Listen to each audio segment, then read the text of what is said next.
Welcome to You Brew Kombucha. This is your guide to SCOBY care and building a SCOBY hotel.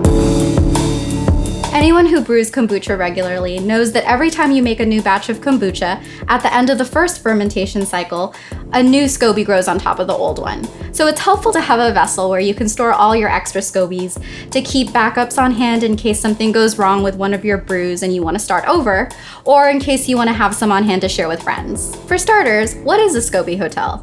It's basically just another name for any vessel that you use to store your extra SCOBYs.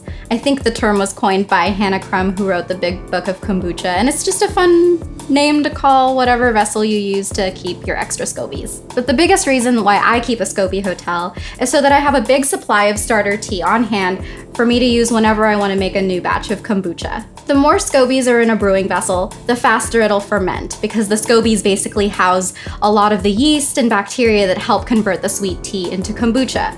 So whatever liquid is going to be in my SCOBY hotel is going to be really acidic and really sour. It'll taste a lot like vinegar, and that's great because it'll help bring the pH of your new batches of kombucha down even faster. Your SCOBY hotel is basically a factory for super strong starter tea to kickstart your next batches of kombucha. So if you've seen any of my previous kombucha videos, you'll notice that the SCOBY hotel looks a lot like a basic first fermentation vessel.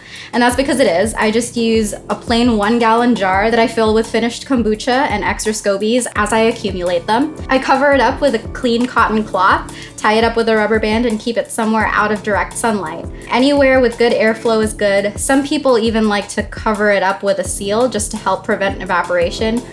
I honestly use my SCOBY hotel frequently enough where I don't need to do that, but it's really up to you. I've heard it both ways, and there doesn't seem to be a good consensus on whether one method is better than the other. You can feed your SCOBY hotel with sweet tea, or you can just do what I do, which is every time I finish a first fermentation cycle, I just pull a couple of cups of starter tea from that finished batch of kombucha, and I put it right into my SCOBY hotel. Since I do that, my SCOBY hotel stays relatively fresh enough for me to not worry about it. But you can keep your SCOBY hotel for upwards of 6 months. I've even heard that some people have left theirs for a year or so without even checking on it. And that's perfectly fine. As long as you see that there's enough liquid in there and it doesn't look too dehydrated, or you don't see any black shriveled up SCOBYs, your SCOBYs are probably fine. Here's an example of what a SCOBY looks like. You can see that there are some brown yeasty bits on there, and that's perfectly fine. That yeast is what's gonna help build up the carbonation in your kombucha. This one's a relatively young SCOBY, but as they get older, they'll turn a darker color, like this one. Sometimes when a new SCOBY forms, it'll be fused to the mother SCOBY or the original SCOBY underneath it. That's totally fine. You don't need to worry about trimming it or anything like that. But if you do want to split them apart, you can do it with your hands, you can do it with scissors. It doesn't really matter. It's okay if your SCOBY rips or has holes in it. That doesn't really matter, and it won't affect the outcome of your brew.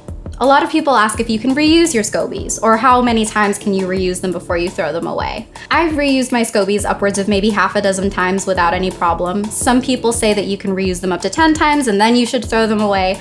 Honestly, I just take a look at it. If it looks like it's looking too brown, or if it stops feeling firm to the touch, just because I have so many SCOBYs that are being reproduced constantly, I just toss it. But really, as long as it still feels firm to the touch and looks nice and healthy, you don't need to worry about tossing it. You don't really need to worry about your SCOBYs or your SCOBY hotel unless you see mold. Now, mold is pretty uncommon, especially in a SCOBY hotel because the pH is so low. But if you're worried about mold, or you think you have signs of mold, check out my video on mold to make sure. Having a SCOBY hotel really gives me the flexibility to stop and start my brews at any time on my schedule, because if I don't feel like starting a new batch, I can just keep my SCOBYs in here. And whenever I do want to start up a new batch, I have a lot of really good strong starter tea to pull from to do that whenever I want to. So if you're serious about homebrewing kombucha, I really suggest that you take the time to build a SCOBY hotel for yourself. You'll find that it'll come in super handy for you in the long run. If you want more details on this, make sure you go to youbrewkombucha.com. Happy brewing!